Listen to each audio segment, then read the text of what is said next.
Hello everyone, welcome back. कैसे हैं आप लोग? आशा करते हैं आप लोग बहुत अच्छे होंगे। डियर स्टूडेंट्स, आज के इस लेक्चर के साथ हम आपके सिलेबस का 5th चैप्टर स्टार्ट करने वाले हैं, जिस चैप्टर का नाम है सदिश बीजगणित अर्थात वेक्टर अलजेब्रा। डियर स्टूडेंट्स, आज का ये चैप्टर जो हम आपके साथ डिस्कस करने वाले हैं, जो आपके साथ स्टार्ट करने वाले हैं, ये आपके सिलेबस का बहुत ही ज़्यादा इंपॉर्टेंट चैप्टर है। और आज का ये जो फर्स्ट लेक्चर है डियर स्टूडेंट्स, ये इस चैप्टर का सबसे ज़्यादा इंपॉर्टेंट, सबसे ज़्यादा बेसिक चैप्टर होने वाला है, क्योंकि आज के इस लेक्चर में हम इस चैप्टर की नींव रखने वाले हैं। इसलिए आज के इस लेक्चर को आप सभी लोग कंप्लीट देखिएगा। साथ ही साथ लेक्चर अभी स्टार्ट होने चल रहा है, उससे पहले मैं आप लोगों से कहना चाहूँगा फटाफट से एक बार अपने दोस्तों के साथ लेक्चर को शेयर कर दीजिए। आइए डियर स्टूडेंट्स, आज की इस क्लास को स्टार्ट करते हैं। डियर स्टूडेंट्स, चैप्टर का नाम है सदिश बीजगणित अर्थात वेक्टर अलजेब्रा। आपके इस चैप्टर से आपके एग्जाम में कई सारे क्वेश्चन छोटे बड़े मिलाकर के पूछे जाते हैं, और ये चैप्टर बहुत ही ज़्यादा आसान है। कम समय में मैं इसको समाप्त करने का प्रयास करूंगा। फर्स्ट ऑफ ऑल मैं यहाँ पर डिस्कस करता हूं कि इस चैप्टर के अंतर्गत हमें कौन कौन से टॉपिक्स पढ़ने हैं, ये हमें ज़रूर पता होना चाहिए। ये जो लेक्चर के स्टार्टिंग में मैं आपको बताता हूं कि इस चैप्टर में आपको कौन कौन से टॉपिक्स पढ़ने हैं, उन्हें आप लोग अपनी नोट्स में जरूर से जरूर नोट किया करिए। ये किसी भी चैप्टर के बाद में रिवीजन का बेस्ट मेथड होता है कि हमारे माइंड में ये बात सेट हो कि इस चैप्टर के अंतर्गत हमें क्या क्या पढ़ना है। और इससे होता क्या है कि सारे चैप्टर की एक शॉर्ट समरी हमारे माइंड में बन जाती है। तो डियर स्टूडेंट्स, इस चैप्टर में सबसे पहले तो हम लोग ये समझेंगे कि what is vector, what is vectors. ठीक, वेक्टर्स अर्थात सदिश होते क्या हैं, इनकी डेफिनेशंस के बारे में जानेंगे, इनके नोटेशंस के बारे में जानेंगे। ठीक है, ये सब चीजें हम लोग सीखेंगे। उसके बाद फिर हमारे सिलेबस में है सदिशों का योग। ध्यान दो, हमारे सिलेबस में डियर स्टूडेंट्स सदिशों का योग, ठीक है, जिसको हम बोलेंगे addition of vectors. Addition of vectors. Vectors, दो वेक्टर क्वांटिटी हैं तो उन्हें हम कैसे ऐड करते हैं, दो वेक्टर्स को कैसे जोड़ा जाता है, इसी लेक्चर में हम लोग इसको सीखेंगे। ठीक है, और इसकी कुछ प्रॉपर्टीज हैं। सदिशों के योग के त्रिभुज का नियम और चतुर्भुज का नियम होता है, वो क्या है वो भी मैं इसी लेक्चर में आपको सिखाऊंगा। तो ये सेकेंड टॉपिक है। थर्ड टॉपिक है डियर स्टूडेंट्स सदिशों का घटाना, सदिशों का घटाना, जिसको हम बोलेंगे सब्ट्रैक्शन ऑफ वेक्टर्स। वेक्टर्स को कैसे सब्ट्रैक्ट किया जाता है, ठीक है, साथ ही साथ इसकी प्रॉपर्टीज क्या होती है हम लोग डिस्कस करेंगे। उसके बाद डियर स्टूडेंट्स सदिश का गुणा है। एक है सदिश का अदिश से गुणा, सदिश का अदिश से गुणा। ठीक है, किसी वेक्टर क्वांटिटी को स्केलर क्वांटिटी से कैसे मल्टीप्लाई किया जाए हम लोग ये सीखेंगे। उसके बाद फिर हमारे सिलेबस में है सदिश का सदिश से गुणा, सदिश का सदिश से गुणा। किसी वेक्टर को दूसरे वेक्टर क्वांटिटी से मल्टीप्लाई करना हो तो इसको दो आपको यहाँ पे सिखाया जाएगा। एक होगा डियर स्टूडेंट्स इसमें अदिश गुणा, एक होगा अदिश गुणा जिसको हम लोग स्केलर प्रोडक्ट या डॉट प्रोडक्ट कहते हैं। दूसरा होगा हमारा सदिश गुणा, ठीक है, सदिश गुणा कहते हैं इसको हम लोग वेक्टर मल्टीप्लिकेशन, वेक्टर प्रोडक्ट या क्रॉस प्रोडक्ट के नाम से जानते हैं। यही इतने सारे टॉपिक्स आपको इस चैप्टर के अंतर्गत पढ़ने हैं, जिसमें से आज के इस लेक्चर में मैं इन सारे टॉपिक्स को कवर कर लूंगा। यहां तक के सारे टॉपिक्स को मैं देखिए यहां तक के सारे टॉपिक्स को मैं कवर कर लूंगा। आपको बताऊंगा वेक्टर्स की डेफिनेशन क्या है, वेक्टर्स कितने टाइप्स के हैं जो हमारे सिलेबस में है, और जो कुछ भी यहाँ पर एग्जाम में क्वेश्चन पूछा था उनके बारे में हम डिस्कस करेंगे। यूनिट वेक्टर क्या होता है, इक्वल वेक्टर क्या होते हैं, अपोजिट वेक्टर क्या होते हैं, सारा मैं डिस्कस करूंगा। उसके बाद फिर सदिशों को जोड़ने का जो नियम है वो भी मैं आप लोगों के साथ डिस्कस करूंगा। सदिशों के घटाने का जो नियम है वो भी मैं आप लोगों के साथ डिस्कस करूंगा। उसके बाद सदिश का सदिश से गुणा जो होता है, सदिश का अदिश से गुणा, वो भी आज के इसी लेक्चर में डिस्कस करूंगा। फिर सदिशों के गुणा पर आधारित आपको 2-3 लेक्चर मिलेंगे, क्योंकि यहां से ज्यादा क्वेश्चन आप लोगों से पूछे जाते हैं। तो डेफिनेटली आज का ये जो लेक्चर है थोड़ा सा लेंथी होने वाला है, लेकिन डियर स्टूडेंट्स एकदम आराम से बैठिएगा और सारे टॉपिक को धीरे धीरे हमारे साथ सीखते चलिएगा। लेक्चर बहुत ही ज्यादा इंपॉर्टेंट होने वाला है। ठीक है, आइए समझते हैं फर्स्ट ऑफ ऑल वेक्टर क्या होता है, इसको कैसे रिप्रेजेंट किया जाता है। डियर स्टूडेंट्स, अगर आपको याद हो तो फिजिक्स में आप लोगों को राशियों के बारे में सिखाया जाता है। फिजिक्स में आप लोगों को क्वांटिटीज अर्थात राशियों के बारे में बताया जाता है कि राशियां होती क्या है। आइए समझते हैं, आराम से समझते चलिएगा, धीरे धीरे सारे टॉपिक को समझते चलिएगा। तो डियर स्टूडेंट, सबसे पहले हम लोग यहाँ डिस्कस करेंगे राशियों के बारे में। राशियां, ठीक है, जिसको हम लोग क्वांटिटीज कहते हैं, या आप ऐसे लिख लीजिए ज़्यादा अच्छा रहेगा, भौतिक राशियां इसको हम लोग बोलते हैं। भौतिक राशियां, जिसको हम इंग्लिश में बोलेंगे डियर स्टूडेंट्स फिजिकल क्वांटिटीज, ठीक है, फिजिकल क्वांटिटीज। आपके अप्लाइड फिजिक्स फर्स्ट में भी ये चैप्टर है, तो वहां पर भी आप लोगों की बहुत ज़्यादा हेल्प करेगा, इसलिए यहाँ पर आपके दो चैप्टर एक साथ तैयार होंगे। तो बहुत ही छोटी क्लास से आप लोग सीखते आए हैं कि जो फिजिकल क्वांटिटीज होती हैं, जो भौतिक राशियां होती हैं, वो दो तरह की होती हैं। एक होती है अदिश राशि, जिसको हम लोग बोल सकते हैं अदिश राशियां। आराम से समझते चलिएगा डियर स्टूडेंट्स, अदिश राशियां जिसको हम लोग इंग्लिश में बोलेंगे स्केलर क्वांटिटीज, स्केलर क्वांटिटीज, ठीक है। और दूसरी जो होती है उसको हम लोग बोलते हैं सदिश राशियां, इसको हम बोलेंगे सदिश राशियां, ठीक। इंग्लिश में इसको हम लोग बोलते हैं वेक्टर क्वांटिटीज, वेक्टर क्वांटिटीज, ठीक। तो आप लोगों ने सीखा है कि ऐसी राशियां, ऐसी क्वांटिटी जिनको रिप्रेजेंट करने के लिए केवल और केवल परिमाण की आवश्यकता होती है। Only magnitude, only magnitude required, magnitude, ठीक है। इसमें क्या होता है, केवल परिमाण होता है। ऐसी राशियां जिन्हें व्यक्त करने के लिए, जिन्हें रिप्रेजेंट करने के लिए केवल और केवल परिमाण अर्थात मैग्नीट्यूड की आवश्यकता होती है, ऐसी राशियों को, ऐसी क्वांटिटीज को अदिश राशियों के नाम से जाना जाता है। कैसे? जैसे आप कह सकते हैं दूरी, है ना, जिसको हम लोग क्या कहते हैं इंग्लिश में, डिस्टेंस कहते हैं, ठीक है। जैसे हम कह सकते हैं चाल, जिसको हम इंग्लिश में क्या कहते हैं, स्पीड कहते हैं। जैसे हम लोग कहते हैं द्रव्यमान, ठीक, जिसको हम लोग क्या कहते हैं, मास कहते हैं। ये सब कैसी क्वांटिटीज हैं, ये सब स्केलर क्वांटिटीज हैं। मैग्नीट्यूड का मतलब क्या, जैसे आप लोग कहते हैं ना 50 kg, तो ये जो 50 है यही इसका मैग्नीट्यूड है, जो उसकी क्वांटिटी को, उसकी वैल्यू को रिप्रेजेंट करेगा, वही उसका मैग्नीट्यूड होता है। तो ऐसी राशियां जिन्हें रिप्रेजेंट करने के लिए, जिन्हें व्यक्त करने के लिए हमें केवल और केवल मैग्नीट्यूड की जरूरत पड़ती है, दिशा की जरूरत नहीं पड़ती, डायरेक्शन की जरूरत नहीं पड़ती है, उन्हें हम लोग बोलते हैं अदिश राशियां। सदिश का मतलब है ही दिशा के साथ साथ, इसका मतलब है दिशा के साथ, सादिश ना, तो दिशा के क्या हो गया, साथ हो गया। ऐसी क्वांटिटीज, ऐसी रेजिस्टेंस जिनको रिप्रेजेंट करने के लिए मैग्नीट्यूड के साथ ही साथ डायरेक्शन की भी जरूरत होती है। मैग्नीट्यूड का मतलब क्या होता है, परिमाण होता है, ठीक, और डायरेक्शन का मतलब क्या होता है, दिशा होता है। तो ऐसी क्वांटिटी जिनको रिप्रेजेंट करने के लिए परिमाण के साथ साथ दिशा की भी आवश्यकता होती है, ऐसी क्वांटिटीज, ऐसी राशियों को सदिश राशियों के नाम से जाना जाता है। जैसे एग्जाम्पल देख लीजिए, एग्जाम्पल क्या होता है, जैसे डियर स्टूडेंट्स विस्थापन, विस्थापन को आप लोग इंग्लिश में क्या कहते हैं, विस्थापन को हम लोग इंग्लिश में बोलते हैं डिस्प्लेसमेंट, है ना, इसको हम लोग बोलते हैं डिस्प्लेसमेंट। और जैसे वेग है, जिसको हम लोग क्या कहते हैं, वेलोसिटी कहते हैं। जैसे त्वरण है, त्वरण जिसको हम लोग इंग्लिश में क्या कहते हैं डियर स्टूडेंट्स, एक्सीलरेशन कहते हैं। तो ये सब कैसी क्वांटिटीज हैं, ये सब वेक्टर क्वांटिटीज हैं, सदिश राशियां हैं। हम इस अदिश राशियों और सदिश राशियों में ज़्यादा डिटेल में इसलिए नहीं जा रहे हैं क्योंकि ये हमारे फिजिक्स का टॉपिक है। यहाँ पर हमें जो मेनली सीखना है वो ये सीखना है कि वेक्टर्स को रिप्रेजेंट कैसे किया जाता है, वेक्टर्स को ऐड कैसे करते हैं, वेक्टर्स के कंपोनेंट्स क्या होते हैं, ये सारी चीज़ें हम लोगों को यहाँ पर डिस्कस करनी है। बात समझ रहे हैं आप लोग? आइए, तो इतनी बातें आप लोगों को समझ में आ गई होगी। अब हम बात करते हैं सदिशों का निरूपण, जिसको हम लोग बोलेंगे representation of vectors Before that, you have to note that points. Then we discuss representation of vectors. सदिशों का निरूपण कैसे किया जाता है।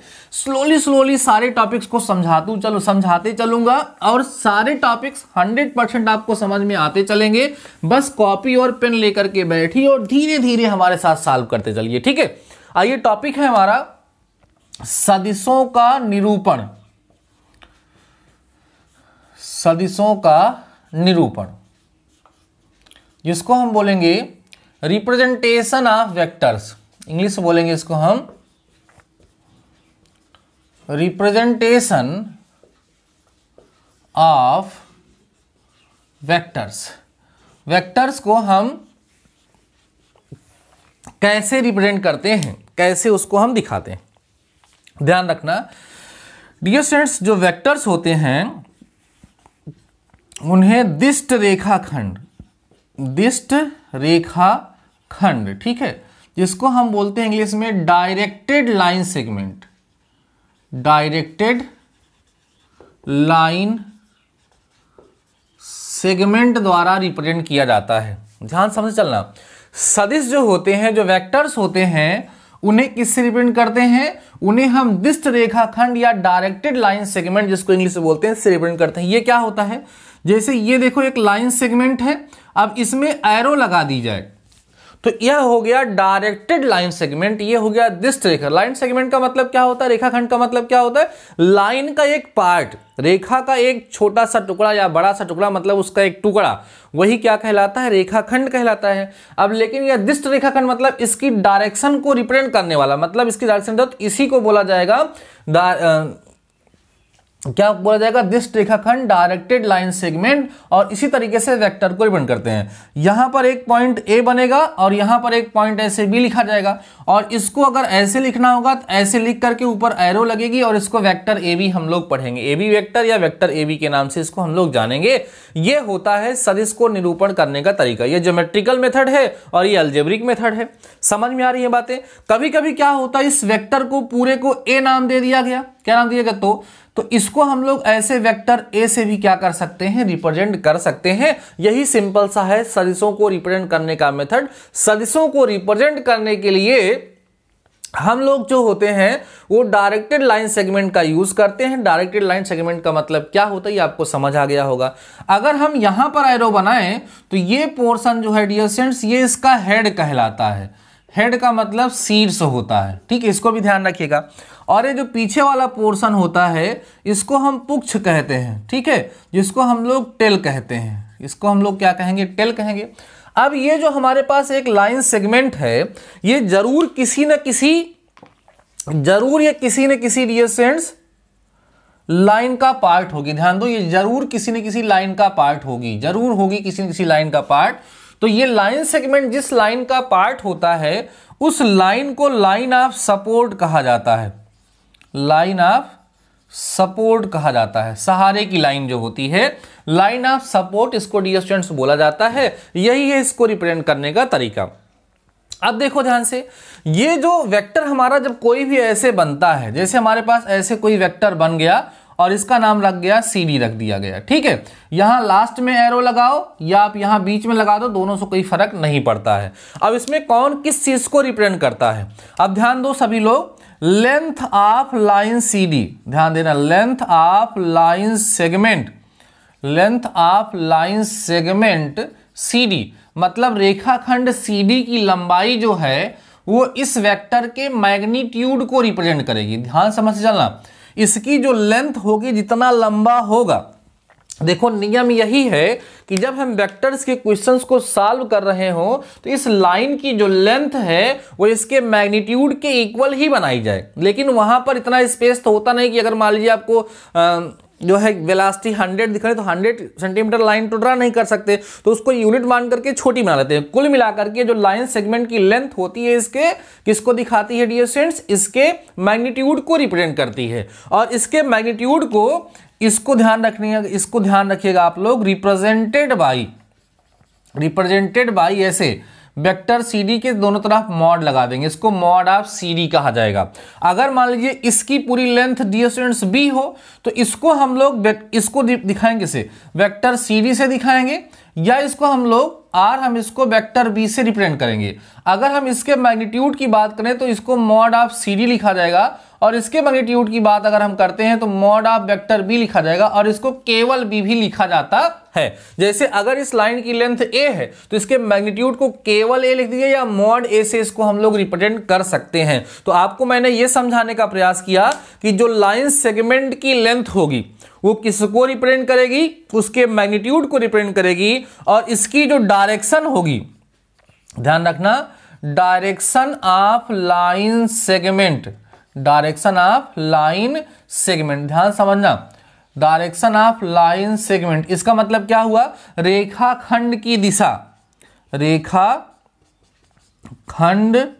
की दिशा, जो रेखाखंड की दिशा होगी वो वेक्टर के डायरेक्शन को दिखाएगा। वो किसको दिखाएगा, direction of vector, direction of vector मतलब सदिश की दिशा को वो क्या करेगा, रिप्रेजेंट करेगा, सदिश की दिशा को रिप्रेजेंट करता है। यह है कंप्लीट डिस्कशन सदिशों के निरूपण पर। आप इसको नोट कर लीजिए, आपको समझ में आ गया होगा कि कैसे क्या चीजें होती हैं, स्पष्ट रूप से आप लोग इसको समझ चुके होंगे। आइए अब हम लोग समझते हैं कुछ इंपॉर्टेंट टाइप के वेक्टर्स, कुछ इंपॉर्टेंट सदिश के बारे में चर्चा करते हैं। बहुत टाइप के सदिश होते हैं लेकिन सब हमको नहीं पढ़ना है, कुछ कुछ हमारे सिलेबस में है जिनके बारे में हम लोग थोड़ी थोड़ी चर्चा करेंगे। उसके बारे में हमको बहुत ज्यादा डिटेल में जाने की जरूरत नहीं है, और धीरे धीरे धीरे मैं आपको आपके टॉपिक पर लेकर के आऊंगा। इसको फटाफट से डियर स्टूडेंट्स आप लोग नोट कर लीजिए। अब हम लोग पढ़ने वाले हैं सदिशों के प्रकार, सदिशों के प्रकार, और इस सदिशों के प्रकार में जो सबसे ज्यादा इंपॉर्टेंट प्रकार है वो है डियर स्टूडेंट्स यूनिट वेक्टर, जिसको हम लोग बोलते हैं एकक सदिश या एकांक सदिश या इकाई सदिश के नाम से जानते हैं, क्योंकि इसके बिहाफ पर आपके एग्जाम में क्वेश्चन ज्यादातर पूछे जाते हैं। ठीक है, आइए स्लोली सभी प्रकार के सदिश के बारे में मैं चर्चा करना स्टार्ट करता हूं, और उनके बिहाफ पे जिस तरह के क्वेश्चंस आते हैं उन पर चर्चा करता हूं। देखिए, इसमें सदिश तो बहुत सारे दिए गए होते हैं, ठीक है, लेकिन हम सबके बारे में यहाँ पे चर्चा करने वाले नहीं हैं। मेन रूप से हम दो सदिश के बारे में चर्चा करेंगे, क्योंकि उन्हीं दो सदिशों के आधार पर ही आप लोगों से क्वेश्चन पूछा जाता है। बाकी संदिश सदिश क्या होते हैं, समांतर सदिश क्या होते हैं, ये सब अपनी बुक में जैसे ही डेफिनेशन पढ़ेंगे आपको समझ में आ जाएंगी। इसमें जो क्वेश्चन बनते हैं वो दो टॉपिक से बनते हैं, एक होता है हमारा कौन सा, एकांक सदिश, एक होता है स्थिति सदिश। दोनों मैं आपको समझाने चल रहा हूँ और ढंग से आप लोग समझ में आ जाएगा आप लोगों को। ठीक है, आइए समझते हैं हम लोग कि एकक सदिश या मात्रक सदिश क्या होता है। ठीक है, सबसे पहले हम लोग क्या जानने वाले डियर स्टूडेंट्स, मात्रक सदिश, मात्रक सदिश, मात्रक सदिश जिसको हम लोग इकाई सदिश या एकक सदिश भी कहते हैं, इकाई सदिश, या इसको हम लोग एकक सदिश भी कभी कभी बोलते हैं, या एकांक सदिश भी इसको बोला जाता है, सब एक ही मतलब है। इसको हम लोग बोलेंगे यूनिट वेक्टर, यूनिट वेक्टर। तो अभी हम लोग समझेंगे कि यूनिट वेक्टर क्या होता है। वेक्टर में दो चीजें होती हैं, एक उसका डायरेक्शन होगा, दूसरा उसका क्या होगा, मैग्नीट्यूड होगा। तो आइए समझते हैं कि यूनिट वेक्टर क्या होता है। उसके पहले थोड़ा सा मैं आपको समझाऊं कि लांबिक त्रय क्या होते हैं, लांबिक त्रय क्या होते हैं, जिसको हम लोग परपेंडिकुलर ट्रायल्स के नाम से जानते हैं, ट्राइड्स। देखो यहां पर जो वेक्टर की बात होती है वहां पर हम लोग एक्स एक्सिस, वाई एक्सिस और जेड एक्सिस की बात करते हैं, एक्स एक्सिस और वाई एक्सिस और जेड एक्सिस। तो एक्स एक्सिस पर एक यूनिट जो होती है उसको आई कैप, वाई एक्सिस पे एक यूनिट जो होती है उसको जे कैप, ठीक है, ऐसे कैप लगा करके, और जेड एक्सिस पे जो एक यूनिट है उसको के कैप से दिखाया जाता है। तो जैसे अगर किसी पॉइंट का कोऑर्डिनेट 2, 3, 4 है, इसका मतलब वो एक्स एक्सिस पर 2 यूनिट चल रहा है, वाई एक्सिस पे 3 यूनिट चल रहा है, और जेड एक्सिस पे कितना चल रहा है, 4 यूनिट चल रहा है। तो इसका अगर हम वेक्टर लिखना चाहते हैं, सपोज करो वेक्टर कोई बन रहा है, तो उसको ऐसे लिखेंगे 2i cap plus 3j cap plus 4k cap. ठीक है, इस तरीके से उस वेक्टर को रिप्रेजेंट किया जाता है, क्योंकि ये एक्स एक्सिस पर 2 यूनिट, एक यूनिट को आई कैप से दिखाते तो 2 यूनिट हो गए तो 2i कैप हो गया, एक यूनिट को इस पे जे कैप से तो 3 हो गया तो 3k कैप। इस तरीके से इसको हम लोग यहाँ पर रिप्रेजेंट करते हैं। वेक्टर को लिखने का ये तरीका होता है, आप इसके पहले लिख भी चुके होंगे। तो आइए समझते हैं कि मात्रक सदिश क्या होता है।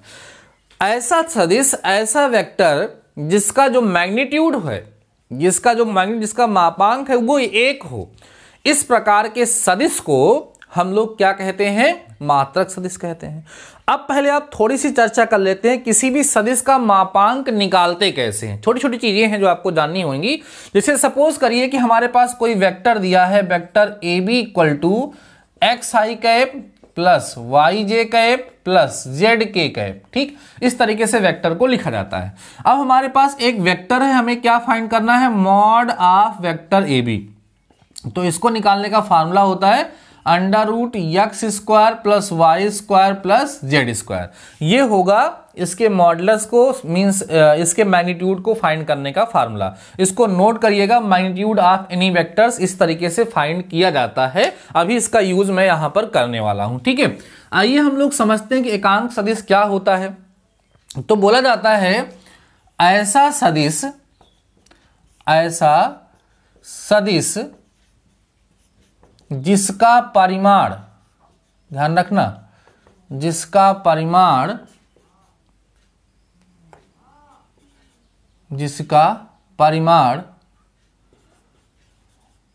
एक हो, क्या कहलाएगा, मात्रक सदिश या इकाई सदिश ना, मात्रक सदिश कहलाता है।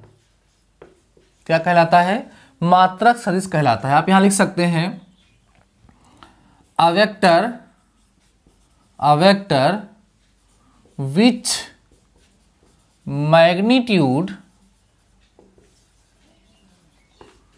Is one is called unit vector.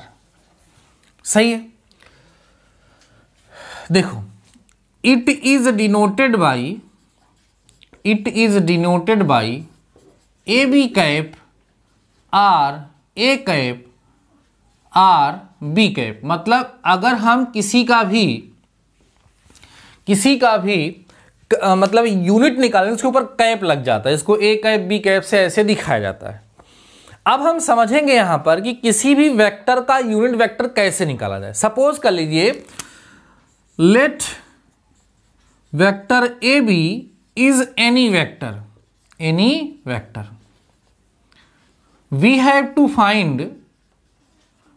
To find, हमें ज्ञात करना है ए बी कैप। ध्यान से समझिए सभी लोग, हमें ए बी एक सदिश दिया है, एक वेक्टर दिया है, और हमें इसका यूनिट वेक्टर फाइंड करना है। तो कैसे फाइंड करें, देखो, जो हमारे पास ये वेक्टर ए बी है, इसका कुछ ना कुछ मैग्नीट्यूड होगा। तो सबसे पहले हम इस वेक्टर ए बी का मैग्नीट्यूड निकाल लेंगे।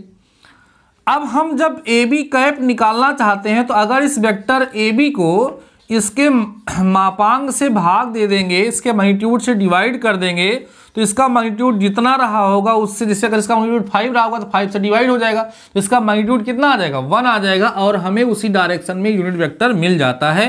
तो ये बड़ा ही इंपॉर्टेंट टॉपिक है जो मैंने आपको समझाया कि जब हमें किसी भी सदिश का यूनिट वेक्टर फाइंड करना होगा, उसी का एकांक सदिश फाइंड करना होगा, तो हम लोग क्या करेंगे, उस सदिश को उसके मापांक से, उसके मॉडुलस से डिवाइड कर देंगे, हमें उसका इकाई सदिश, एकांक सदिश मिल जाएगा। एग्जाम्पल देखिए आप लोग, एग्जाम्पल समझें आप लोग। जैसे मान लीजिए कि आपको z equal to, sorry z ना लिखिए यहां पर, आप लिखिए जैसे ए बी इक्वल टू आपको दे दिया गया आई cap plus J cap plus के कैप। ठीक, अब ये एकांक सदिश नहीं है। जैसे कभी कभी क्वेश्चन आएगा भी कि चेक करो कि एकांक सदिश है या नहीं है, उस केस में आप लोग क्या करेंगे, उसका मैग्नीट्यूड फाइंड करेंगे। अगर उसका मैग्नीट्यूड 1 आएगा तो डेफिनेटली वो क्या होगा, एकांक सदिश होगा। अगर उसका मैग्नीट्यूड 1 नहीं आएगा तो एकांक सदिश नहीं होगा। ऐसे कई सारे क्वेश्चन प्रूफ करने के लिए भी आते हैं। तो ये एकांक सदिश तो नहीं है, लेकिन हमें इसको एकांक सदिश बनाना है। तो कैसे बनेगा, A B cap equal to vector A B upon magnitude of A B हम डिवाइड कर देंगे। तो आइए मैग्नीट्यूड निकालिए, वेक्टर ए बी का मैग्नीट्यूड इसको निकालेंगे तो क्या आएगा, आई का यहाँ पे स्क्वायर होगा तो 1, और यहाँ पर काउंट 1, यहाँ पर भी होगा 1। Finally determinant of A B जब निकालेंगे तो हमें कितना मिलेगा, √3 यहाँ से मिल जाएगा, ए बी इक्वल टू √3 मिल जाएगा। अब हमें क्या निकालना है, now we have to find vector A B का कैप निकालना है। तो ए बी कैप क्या होगा बताइए, वेक्टर ए बी होगा अपॉन क्या होगा, मॉडुलस ऑफ, या कह सकते हैं मैग्नीट्यूड ऑफ ए बी होगा। तो दिस इंप्लाइज दैट ये जो होगा आपका आई cap plus J cap plus के कैप है ना, इसको डिवाइड कर देंगे √3 से, तो फाइनली आ जाएगा 1/√3 आई कैप प्लस 1/√3 जे कैप प्लस 1/√3 के कैप, ये आपको ए बी कैप मिल जाएगा। सही है, ये इसका यूनिट वेक्टर हो जाएगा। बहुत आता है एग्जाम में डियर स्टूडेंट्स, किसी दिए गए वेक्टर का यूनिट वेक्टर फाइंड करना एग्जाम में बहुत ही ज़्यादा पूछा जाता है, और मुझे पूरा भरोसा है कि आप लोगों को समझ में पूरी तरीके से आ गया होगा। ठीक है, अब आगे देखिए, ये कुछ क्वेश्चंस मैं आप लोगों को समझाता हूं, आप लोग उसको समझने का प्रयास करिएगा। ठीक है, अब देखो समझो, कुछ चीजें और हैं जो क्वेश्चन घुमा फिरा करके आप लोगों से पूछा जाता है। जैसे एक होता है डियर स्टूडेंट्स समांतर सदिश, पैरेलल वेक्टर।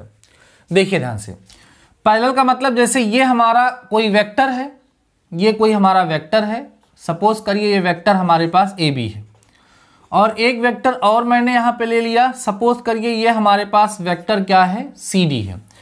तो इन ऐसे वेक्टर जिनका डायरेक्शन सेम होगा, उनकी लाइन ऑफ सपोर्ट एक दूसरे के पैरेलल होगी। ध्यान देना, बहुत इंपॉर्टेंट प्रकरण बता रहा हूं।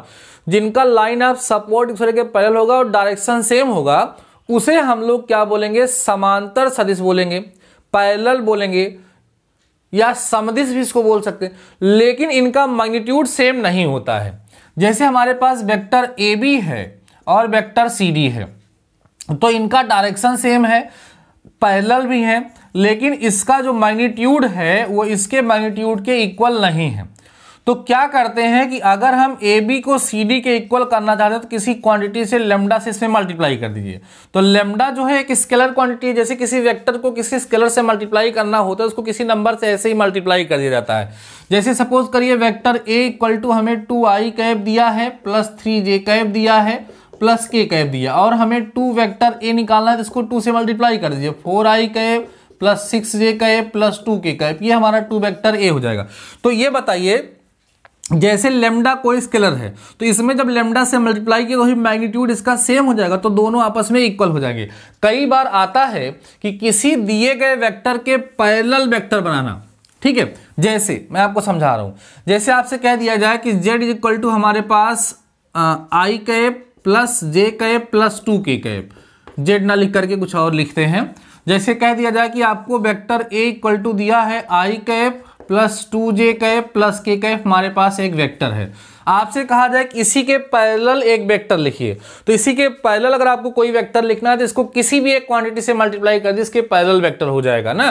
2 से कर दो, 3 से कर दो, किसी से भी कर दो, वो सब इसके क्या होंगे, पैरेलल, क्योंकि वो एक कांस्टेंट से मल्टीप्लाई किया गया, तो इसका डायरेक्शन वगैरह नहीं बदला, केवल मैग्नीट्यूड बदल गया बस, बाकी पैरेलल वो रहेंगे।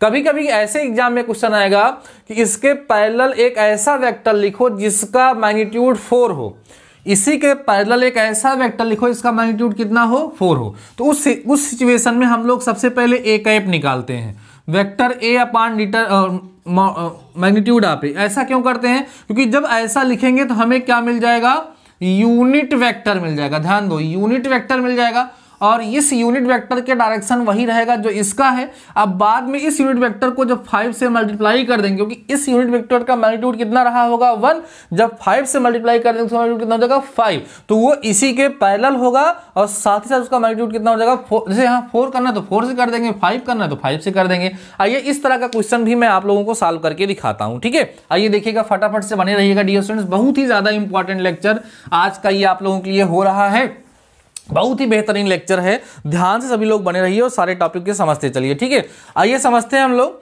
जैसे एक क्वेश्चन है, देखिए कह रहा है कि सदिश, ध्यान दो, सदिश vector A equal to 3 I cap plus J cap की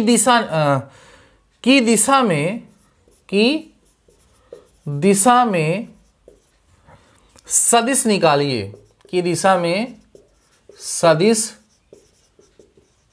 निकालिए। ठीक, निकालिए जिसका मापांक 5 हो, जिसका मापांक 5 हो। ठीक, ये हमारा क्वेश्चन, जिसका मापांक कितना हो, 5 हो, 5 हो। अब समझने का प्रयास करो, हमारे पास एक वेक्टर दिया गया है, इसी के डायरेक्शन में अर्थात इसी के पैरेलल हमें एक ऐसा वेक्टर बनाना है जिसका मापांक 5 हो। तो देखिए सॉल्यूशन कैसे होगा, बहुत ही इंपॉर्टेंट क्वेश्चन है। इस तरह के क्वेश्चन आप लोगों से पूछे जाते हैं। जैसे आपको गिवन है यहाँ पर वेक्टर ए इक्वल टू दिया है 3i कैप और प्लस में दिया है j कैप, सही है। सबसे पहले हमने आपको बताया कि ए कैप निकालेंगे। जब ए कैप निकालेंगे तो आपको मिलेगा कितना, देखिए ध्यान से, यहाँ पे पहले निकाल लो, इसका मैग्नीट्यूड निकाल लो तो कितना आएगा, √3 का स्क्वायर और प्लस 1 का स्क्वायर। सॉल्व करेंगे तो इसकी वैल्यू जो होगी वो √ कितना आएगा, 10 आएगा। तो इसको हम लोग लिखेंगे vector A upon magnitude of A. तो ए कैप इक्वल टू यहां पर आपका 3i कैप है प्लस j कैप अपान में √10 हो जाएगा। तो ए कैप जो आपको मिलेगा वो 3/√10i कैप मिलेगा प्लस 1/√10 j कैप मिलेगा। ये हमें ए का यूनिट वेक्टर मिल चुका है। अब ये जो ए का यूनिट वेक्टर हमें डियर स्टूडेंट्स मिला हुआ है, इसका मैग्नीट्यूड कितना है, 1 है। इसका मैग्नीट्यूड कितना है, 1 है। अब हमें इसी डायरेक्शन में एक ऐसा वेक्टर चाहिए जिसका मैग्नीट्यूड कितना होना चाहिए, 5। तो इसी को 5 से मल्टीप्लाई कर दो। तो आप यहां बोल दीजिए प्रश्नानुसार या अकॉर्डिंग टू प्रॉब्लम अभीष्ट सदिश रिक्वायर्ड वेक्टर, जिसको हम बी से दिखा दें तो क्या हो जाएगा, 5 ए कैप के इक्वल हो जाएगा। तो vector B equal to 5 A cap कितना है, ये देखिए 3/√10i कैप प्लस 1/√10 हमारा j कैप है। फाइनली सॉल्व करोगे तो वेक्टर बी इक्वल टू 15/√10 ठीक हो जाएगा i कैप प्लस यहाँ पे हो जाएगा 5/√10 j कैप। और यही डियर स्टूडेंट्स आप लोगों का क्या होगा, आंसर होगा। आई होप आप लोगों को ये बेहतरीन तरीके से समझ में आ भी चुका होगा, कहीं किसी प्रकार का डाउट आपके माइंड में आ नहीं रहा होगा। क्लियर हो गई बातें। तो इस तरह के क्वेश्चंस आप लोगों के एग्जाम में पूछे जाते हैं। कभी यूनिट वेक्टर फाइंड करने के लिए कहेगा, तो कभी जो है उसी के डायरेक्शन में कोई दूसरा वेक्टर फाइंड करने के लिए आप लोगों से कहेगा। ठीक है, अब आइए थोड़ी सी अलग से चर्चा हम लोग यहाँ पर करते हैं। कुछ और भी बातें यहाँ पर हम लोग करते हैं, ठीक है, या कुछ और भी क्वेश्चन आप लोगों को टास्क के फॉर्म में प्रोवाइड कराते हैं जिससे आप लोगों को अच्छे से समझ में आने लगे। ठीक है, कुछ क्वेश्चंस और भी यहाँ पर हम लोग बात करते हैं। जैसे यहाँ पर एक क्वेश्चन हो रहा है, कह रहा है कि माना, एक क्वेश्चन देखिएगा, कह रहा है माना vector A equal to 3i cap plus 2j cap और vector B equal to 2i cap plus 3j cap है। कह रहे हैं क्या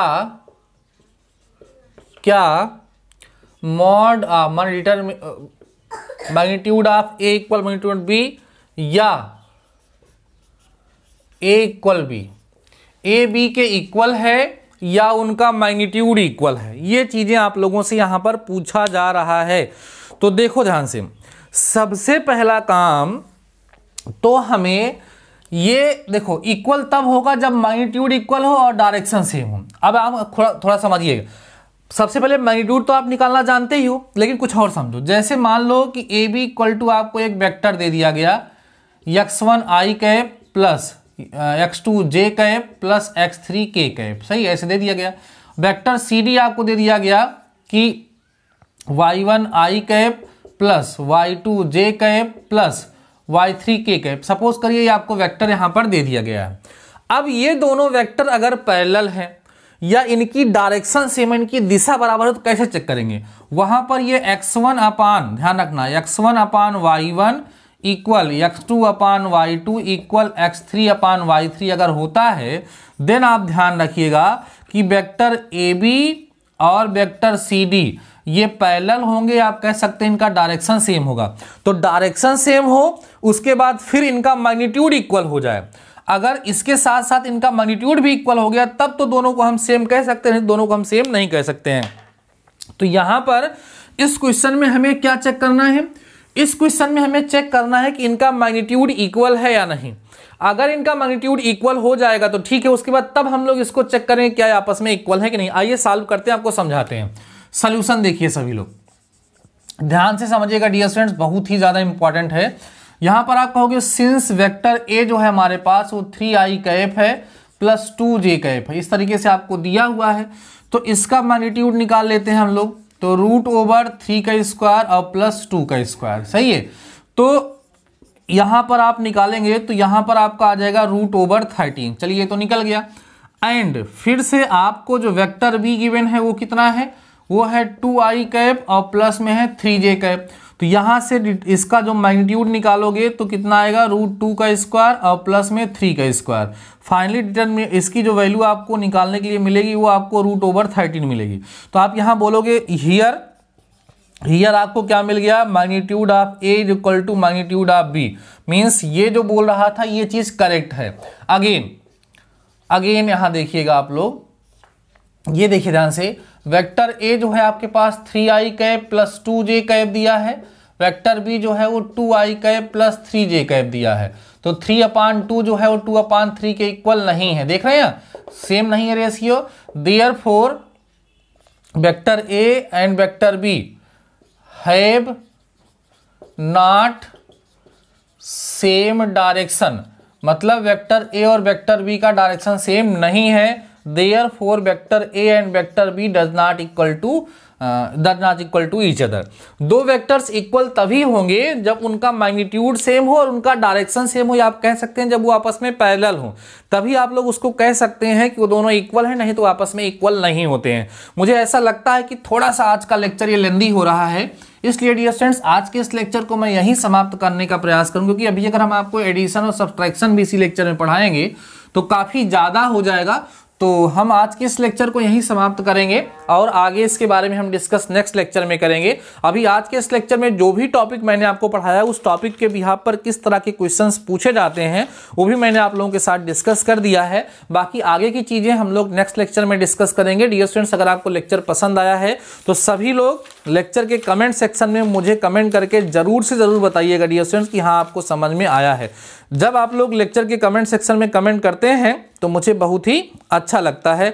बाकी डियर स्टूडेंट्स आज के इस लेक्चर में बस इतना ही, मिलते हैं नेक्स्ट लेक्चर के साथ, तब तक के लिए शानदार रहिए और पढ़ते रहिए।